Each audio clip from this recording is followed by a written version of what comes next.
హరి ఓం.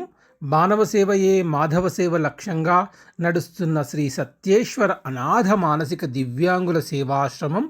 ఈ ఆశ్రమం తెలంగాణ రాష్ట్రంలోని మహబూబ్నగర్ జిల్లా జడ్చర్ల పట్టణం నుండి పాతబజారులో 2018 ఫిబ్రవరి 13 శివరాత్రి పర్వదినాన కేవలం 6 మంది అభాగ్యులతో నిజ శివాభిషేకం పేరిట వారికి స్నానం చేయించి ఆశ్రమానికి చేర్చే ఈ కార్యక్రమం నేడు 92 మంది అభాగ్యులకు ఆశ్రయాన్ని కల్పించి ముందుకు సాగుతూ ఉంది.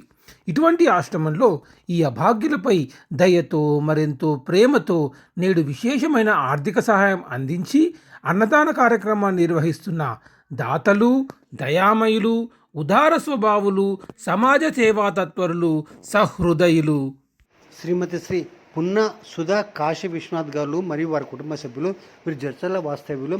ఈరోజు వీరి కుమారుడు కీర్తిశేషులు స్వర్గీయ శ్రీ పున్న ధనుష్ గారి 4వ మాసం సందర్భంగా ఇక్కడ అనాథ అభాగ్యులకు అన్నదాన కార్యక్రమం నిర్వహించడం ఎంతో అభినందనీయం మరియు ఆదర్శనీయం.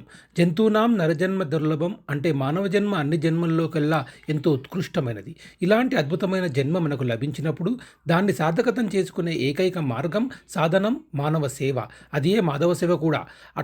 అంటే మన తోటి దీన దుఃఖితులైన మానవులకు మనవంతు సహాయం చేయడం. ఇలాంటి మాధవ సేవ చేసి మనం పరమాత్ముడి వైపు ఒక అడుగు వేస్తే ఆ పరమాత్ముడు 1000 అడుగులు వేసి మనకు చేరుకుంటాడని, మనకు ఎన్నో సద్గతులు కలుగచేస్తాడని భగవంతుడు భగవద్గీతలో సైతం పేర్కొన్నాడు. అన్ని దానాల్లోకెల్లా అన్నదానం మిన్న అంటారు కదా.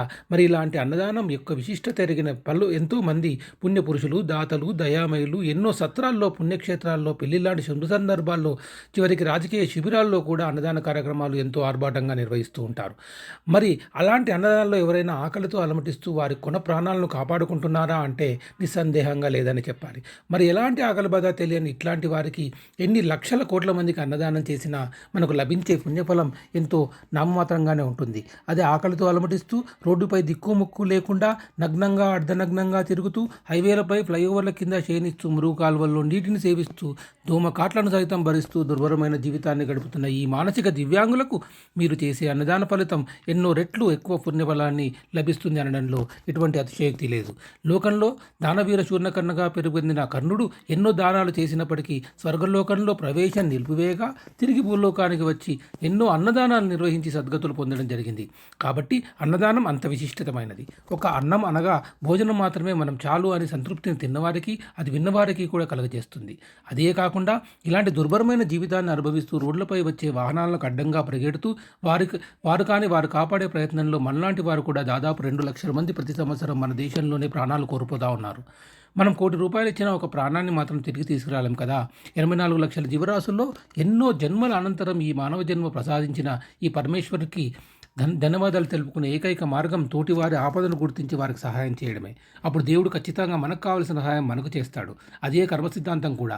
మనం చేసిన మంచి ఖచ్చితంగా మనకే లభిస్తుంది, మనం చేసిన చెడు కూడా మనకే లభిస్తుంది. అది ఈ జన్మలో కావచ్చు, మరు జన్మలో కూడా కావచ్చు. కాబట్టి అన్నీ తెలిసిన పరమాత్మను అందరిలో చూడండి, జాగ్రత్తగా ఉండండి, సద్గతులు పొందండి. కాబట్టి ప్రాణం విలువ తెలిసిన శ్రీ సత్యేశ్వర సేవాశ్రమం నిర్వాహకులు ఇట్లాంటి అభాగ్యులను ఆశ్రమానికి చేరతీసి వారికి మంచి చికిత్స, వసతి మరియు భోజనం కూడా ఏర్పాటు చేసి వారు కోలుకున్న పిదప వారి యొక్క సొంత వారికి పంపించడం లక్ష్యంగా పనిచేస్తూ ఇప్పటి వరకు 126 మంది అభాగ్యులను వారి కుటుంబ సభ్యులకు అప్పచెప్పడం జరిగింది. ఈ ఆశ్రమం ఎటువంటి ప్రభుత్వ నిధులు కూడా లేకుండా నిర్వహిస్తామని తెలియజేస్తూ, మీలాంటి సహృదయులైన దాతల సహకారంతో మాత్రమే ఎంతో గొప్పగా దివ్యంగా నడుస్తుందని తెలియజేస్తూ ఈరోజు అన్నదానం నిర్వహించిన శ్రీమతి శ్రీ పున్న సుధా కాశీ విశ్వనాథ్ గారు మరియు వారి కుటుంబ సభ్యులు. ఇక్కడి అనాథ అభాగ్యులకు అన్నదాన కార్యక్రమం నిర్వహించడం ఎంతో అభినందనీయం మరియు ఆదర్శనీయం. వీరి పవిత్ర ఆత్మ శాంతించాలని, అఖండమైన సద్గతులు కలగజేయాలని, స్వర్గప్రాప్తి సిద్ధించాలని ఆ భగవంతుణ్ణి అభాగ్యుల తరపున మరియు ఆశ్రమం తరపున మేము కోరుకుంటా ఉన్నాము. ఓం పూర్ణమద పూర్ణమిదం పూర్ణాత్ పూర్ణముదశ్యతే పూర్ణస్య పూర్ణమాదాయ పూర్ణమేవావశిష్యతే. ఓం శాంతి శాంతి శాంతి.